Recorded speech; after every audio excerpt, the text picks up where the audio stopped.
You're watching Fugitive Red-Eye, and welcome to another episode of Red-Eye Responds. I wonder who I'm going to respond to today. Howdy, this is Phantom Strider.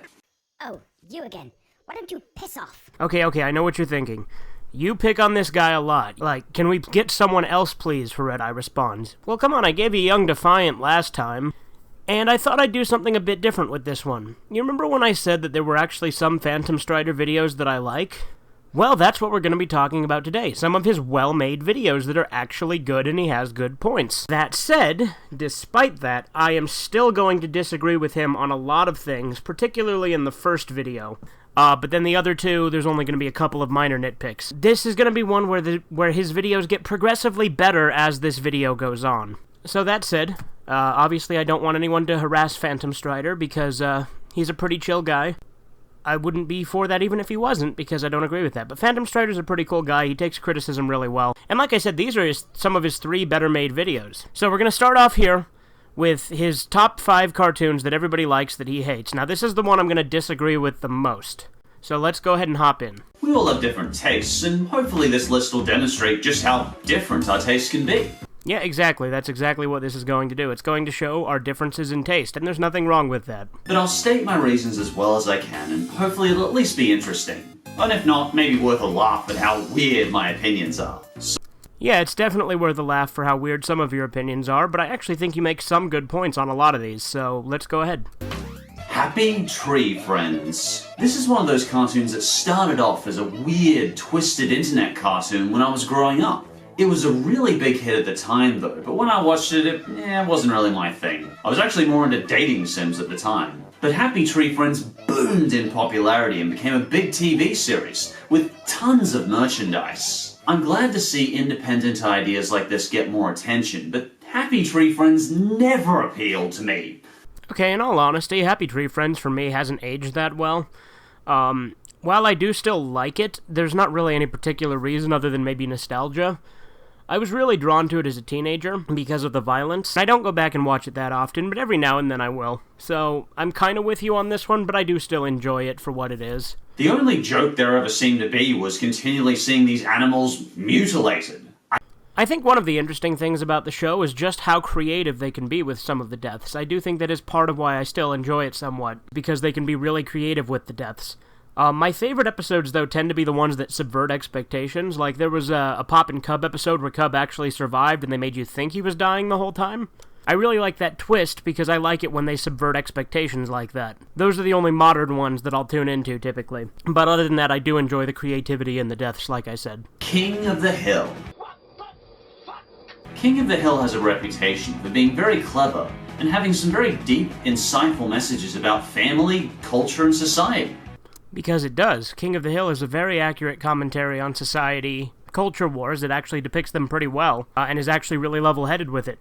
Because it doesn't really pick sides. You got Hank, who's the old staunch conservative, but ultimately he's a good-hearted and caring individual. Peggy, who's a little bit more liberal and wanting to change things. She's kind of a cunt, but she does turn out to be right every once in a while. Then you have Bobby, who's just kind of growing up in the world and coming to terms with a lot of that. While by no means do I think that politics is really at the core of it, because it's really not, the idea of culture and family definitely are. I could not get by how bland it felt. King of the Hill definitely has a dry, deadpan sense of humor, and you either get it or you don't with that. I personally love deadpan humor, but if you don't, that's definitely a difference in taste and nothing more. Whenever I happen to see an episode, the characters and the settings just felt so boring to me. That's because they're reflective of real life. King of the Hill is a very grounded, down-to-earth show, so it doesn't have a lot of excitement or things like that. Most of the humor comes from the mundane, everyday things portrayed in it. So maybe I'm missing that hidden spark of insightfulness that so many reviewers talk about. I think you definitely are. It's a very witty show, and it's very clever and realistic, and I really like that. Because it has good morals at the end of most episodes, too, which isn't necessarily something I think is necessary, but I think they do it really well. The third cartoon I hate, but everyone else likes is Scooby Doo. To me, 96 remakes of a cartoon is far too many, and it really does feel like Hanna-Barbera is milking the franchise shamelessly. Okay, so with Scooby Doo, yes, they're definitely milking it. I completely 100% agree with you on that. but it's kind of cheesy and fun. It's kind of a show you can turn your brain off to, because it's not exactly, high-class, super intelligent show with commentary, but it's still a fun, dumb show to tune into every now and then, when you don't really want to think and you just want to keep up with Scooby and the gang and their latest adventures. I really like Scooby Doo. Like I said, not super particularly well thought or anything like that, but it's a fun ride. Regular show. For the longest time, I asked myself, why is it that no matter how many episodes of this cartoon I watch, it just annoys me? It's won Emmys and it is renowned for being an insightful, solid Cartoon Network show. It's even got amazing voice talents like Mark Hamill. Mark Hamill is awesome! How could I not like this show? Yet still, the characters annoy me so much! Okay, so yes, regular show is very insightful. It's very much about workplace comedy, about relationships, about society. There's a lot of different things that it reflects really well in it. The workplace comedy is what really drew me in the first place, but the characters being annoying really is only a thing in the earlier seasons for me personally, and it's just because, they're whoa and stuff like that, but you get used to that. You get used to the little chants and, lingo that they have, and while it's maybe a little bit annoying at first, it kind of grows on you if you really get into it. But it's not particularly, a big part of the show. It's just something that you kind of live with. It does kind of die down as it goes on. Part of what I liked about 90s cartoons like Daria was that behind this cynical disillusionment, there was this earnest hope to see the world be a better place. I disagree. I don't think Daria really has a hope for the world to be a better place. If anything, she's given up on hope. Daria is a very cynical and misanthropic person. She hates humanity. She's come to terms with the way humanity are and has just decided to kind of live in her own little world away from humanity. And that's why I like Daria. Because in all honesty, she's kind of a bitch, but in all the right ways. I love Daria because she does not like people. She fucking hates people. That's why I hate it when people try to read too much into Daria to think that she's some sort of super insightful person. No, she's just a cynical asshole and I love her for it. Yes, she has good commentary on things, and we can all relate to her, and I do think that's why she sticks so well. But she is not, someone who wants the world to change, or maybe she wants it to change, but she doesn't expect it to. Kind of a tangent here, but I saw this t-shirt once that had Daria on it, and it said feminism, and that made me really angry, because Daria is not a feminist. Daria hates everyone. And while it's true, she doesn't exactly like, the roles that we put on ourselves, gender roles, etc., she doesn't go out of her way fighting them. And she doesn't really care about any of that. She's just apathetic towards everything. And when people try to say, oh, Daria's feminist, no, she's fucking not. You want feminist Daria, watch Diane on BoJack Horseman. That chick is a cunt. And not in the fun way like Daria is. But anyway, that's a whole other tangent. I'm not going to go off on it, but the point is, people read too much into Daria a lot, I think. Yes, it is a very smart show. Yes, it has good commentary. But a lot of people like to have their own interpretations and thoughts of it, and this is just mine. I think that Daria is just kind of cynical and hates people, and I like her for it. But with regular show, Mordecai and Rigby just don't seem to want to change or do anything. There's this blasé acceptance and apathy in the characters that just makes me want to punch them. And yeah, I think that's what makes Mordecai and Rigby so funny, because, yeah, they don't care about anything, but neither does most people. It's kind of a generational thing, I think. A lot of people in this generation don't really give a shit about anything, and that's kind of how we've turned out. I mean, I'm kind of the same way. I'm guilty of that. We're all kind of apathetic. And that kind of makes Mordecai and Rigby more relatable. And they are trying to fit in, too. That's the other thing, is they're not completely apathetic. They're just apathetic to a lot of what goes on around them. I actually think that their views are kind of a plus because it makes them, relatable, entertaining, funny. And them being annoying and stuff like that, like you mentioned earlier, they get on the nerves of the other characters, and that's a big part of it, too. It's a big part of what makes the humor works and makes the show clever, and it's a very witty show as well. The number one cartoon I hate that everyone else likes is...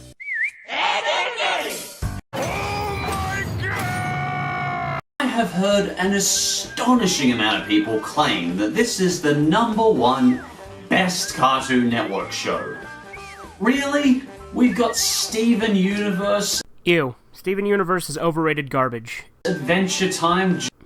Adventure Time's okay at best. I like the Ice King, but that's about it. Johnny Bravo, Samurai Jack, Teen Titans. Okay, yeah, those three I'll give you props on. Those are all really good. Really? This is the best one? The cartoon from the geniuses behind Brothers Grunt about the three kids trying to get jawbreakers all the time? Okay, well, Brothers Grunt was garbage, and I'll give you that, but Ed, Edd n Eddy is a little bit more than that. That is kind of the basic formula and premise, but that's a gross oversimplification. Apparently, this was a true masterpiece by Cartoon Network to be remembered for the ages. I cannot understand what people like about this cartoon. It has many clever jokes, a combination of wit, slapstick, a little bit of gross-out humor, yes. Absurdity, there's definitely a lot of absurdity. And just a lot of stuff like that, and they all blend so nicely together that it makes it a fucking amazing show. Ed, Edd n Eddy is incredibly clever. Look at Rolf. Rolf is one of the most entertaining and memeable characters that ever has been written ever. He's a large part of what makes the show work. And the show itself is so quotable. Personally, the main characters, Ed, Edd n Eddy, are not likable at all. That's kind of the point. They're outcasts. All the other characters hate them. That's why they're always trying to scam them. And then ultimately in the finale you find out it's all because subconsciously they were just trying to fit in. If anything, I feel really sympathetic towards them, especially after you see the whole thing with Eddie's brother being a total asshole and everything. Obviously, that's at the end of the show, in the movie. But still, I'd say that they are likable in their own way, but they're meant to be annoying and unbearable to the other characters. That's kind of the point. And the joke of what gross stuff Ed's gonna eat just gets old within seconds. That's not even, like, a major recurring joke. He eats a few things in the show, yeah, like the cactus, the mattress, all that stuff. But no, that's not like Ed at all. Ed's main joke is he's stupid. He says a lot of unintentionally clever things because of how stupid he is. He constantly gets hurt and just does dumb things. One of my favorite lines from Ed, Edd n Eddy is when Ed is grounded and his parents took the stairs away and he's like, my parents took the stairs away because I'm grounded. The first time I saw the joke that the kid drags around an inanimate object, I shrugged. So with Johnny, there's two main factors with that. He carries around Plank as sort of a reference to all those kids who carried around their, security blankets. For example, Linus from Charlie Brown. The other thing is Johnny's just kind of a fucking weirdo. It's not just the fact that he carries around Plank. There's a lot of weird shit about that kid, and he's great for it. But yeah, that's his first video, the worst of the three. We're going to get progressively better with each one. Let's move on to a slightly better one, which is part 2 of cartoons he hates that everyone likes. The Smurfs. I can't stand the Smurfs. I've never liked them. Why, for so many years, has everyone loved these corny, campy, sickly, sweet blue things? Well, if I were to put it in a word, I'd say nostalgia. I'm personally not a fan of the Smurfs either. I'm kind of with you on this one. But I also think you're overplaying how much people like the Smurfs, because most people I meet are indifferent to the Smurfs at best. Nobody really gives a shit about the Smurfs. Maybe the older generation has a thing for it, but again, that would just be nostalgia. I have met no one ever who has told me, oh, the Smurfs is great, I love the Smurfs. No, I've never seen that. And most people are like, oh yeah, the Smurfs, they were a thing, weren't they? Peppa Pig. Why does every second child on YouTube love this cartoon? I've talked about this before in worst kids cartoons though, so I'll try and keep it brief. When you look back at all the incredible storytelling and fantasy that has come out of English kids cartoons over the years, why is this the cartoon that is plastered over every single facet of YouTube? I'm completely on the same page with you as Peppa Pig, I 100% agree, so not really anything to say there other than you're spot on with that one. Jimmy Neutron, boy genius. Theobromine is one of a group of chemicals known as methylanthines, also known as alkaloids. Honestly, I've just never liked this character. He just always felt like this typical genius nerd character, with nothing particularly different or interesting about him. I just feel like we've seen this boy genius character so many times before. I don't know if I'd say so many times before, but we've definitely had it before. I mean, look at Dexter's Lab. Although personally, maybe controversial opinion, but I find Jimmy Neutron funnier than Dexter's Lab by a little bit. Like, both are great shows. But I personally like Jimmy Neutron a little bit better. And Jimmy himself isn't necessarily supposed to be the likable one.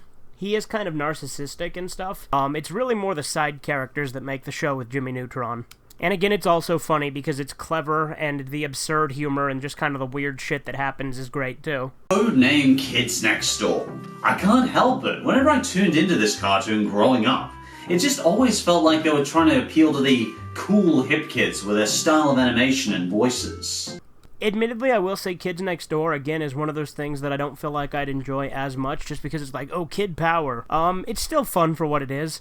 Again, it also has some clever jokes, likable characters, good villains, really good villains. a very interesting and absurd premise that makes it work. Archer. Archer is a cartoon I wanted to like so much because the voice acting was pretty solid and the animation was okay. But my main problem revolves around one thing in this cartoon. And it's unfortunately a pretty massive problem. I assume you'd be trying to suck a promotion out of some Russian guy's The main character, Archer. I could not stand this guy. That's kind of the point with Archer. He's supposed to be an unlikable prick, and that's ironically kind of what makes him likable, is because he's so unlikable that he's likable. And again, he's very clever with his comebacks and his one-liners and stuff like that, and he's a fun character, and overall the show itself is really entertaining. Yes, it's a very vulgar, over-the-top, mean-spirited show, and I'm sure that mean-spiritedness is part of why you don't like it. But you did go on to elaborate that you only watched the first season, which in my opinion isn't the best. It is still good, but the show gets progressively better as it goes on for a while. I do think it kind of peaks around season 4 and then begins to kind of decline a little bit, but overall it's still good. But yeah, I figured Archer probably wouldn't be your kind of thing, just because of how much you don't like mean-spirited humor, even when it's well done. But yeah, that does it for the second video. Let's move on to the third one, which is the opposite of these first two, so it's shows that everyone hates that he likes. So now we're going to hear Phantom Strider talking positively about something. You ever have one of those cartoons you really enjoy, but everyone else in the world seems to hate? Yes, I certainly have. Number 5. The Adventures of Sonic the Hedgehog. I completely agree. I love The Adventures of Sonic the Hedgehog. I do like Sonic Said AM a little bit more, and probably Sonic Underground too. But in fairness, I like all the old school Sonic cartoons. I don't like the new ones like Sonic Boom, but Sonic Said AM, The Adventures of Sonic the Hedgehog, and Sonic Underground were all great. I also really like that Sonic versus Metal Sonic Japanese movie. But yeah, I'm with you on this. I completely agree. The Adventures of Sonic the Hedgehog is a fun show. Snooping as usual, I see. The Black Cauldron. This is widely considered by many to be the absolute darkest moment for Disney, and I've never understood that. We've got Home on the Range and Aristocats and all the Disney sequels, and this is the darkest moment? I've just never quite understood the vehement hate behind this cartoon. I mean, people absolutely despise this one. Yeah, I don't get it either, because the Black Cauldron's fucking great. Couple of minor nitpicks, though. I do think there are actually a few good Disney sequels, so to overgeneralize all of them as bad, I'd have to disagree. And the Aristocats is okay. It's not great, but it's okay. It's actually a downright acceptable film. Often I've heard people's primary complaints to be, it had no songs, or it was too scary. These are bad things? No songs, lots of dark imagery? That's fantastic for an older audience. I completely 100% agree with you. It is great, the dark and brooding atmosphere that it has. And again, sometimes I'm surprised when you actually like dark things because you're kind of inconsistent with that. But I do think that you're spot on with this. It's great. It's a fucking amazing movie. Disney got panned for making their villains too scary in this one. In fact, this was the first Disney movie to ever receive a PG rating. But honestly, the Horn King remains one of the coolest, darkest animation designs I've ever seen in Disney. Once again, I 100% agree. The Horn King is my favorite Disney villain, at least from their animated movies. So I completely 100% agree. The Black Cauldron is underrated, and if you haven't seen it, check it out. It's fucking great.